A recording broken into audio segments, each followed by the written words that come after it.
Le total des allocations d'immigration de la Nouvelle-Écosse a été réduit de moitié cette année par rapport à l'année dernière, dans le cadre d'une mesure similaire prise à l'échelle du Canada. Ottawa a ensuite augmenté le montant alloué dans l'un de ses volets cette semaine. Je peux vous dire que la Nouvelle-Écosse reçoit un montant important. La province a confirmé à CTV News que l'augmentation est de 559 placements et qu'elle relève du programme des candidats des provinces, ce qui porte le total des allocations d'immigration à 3,79.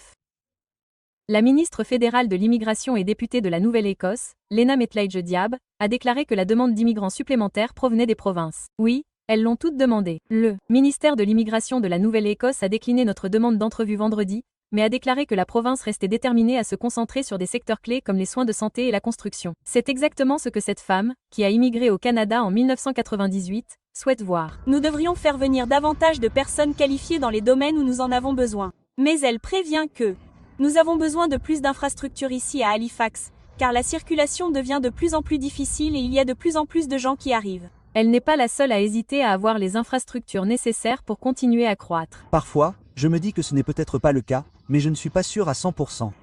La Construction Association of Nova Scotia affirme qu'une immigration responsable est indispensable. Nous en sommes très satisfaits. Nous n'étions pas favorables aux coupes telles qu'elles ont été faites à l'origine. Elles étaient franchement irresponsables et sans consultation. Et bien que leur pénurie de main-d'œuvre de 2500 à 3000 personnes ne sera certainement pas entièrement résolue par l'immigration, il dit que cela aiderait. Si nous nous situions entre 10 et 20% de ce nombre. Je pense que nous sommes dans une zone de confort. Il y a une sorte de course pour soutenir les projets que nous avons actuellement, soutenir les projets futurs, puis remplacer les travailleurs que nous devons remplacer au cours de la prochaine décennie. Les restaurants ont été exclus du programme des candidats des provinces en 2024, mais disent que si la Nouvelle-Écosse n'est pas la seule à cibler la main-d'œuvre immigrée, son secteur fait également partie de la solution.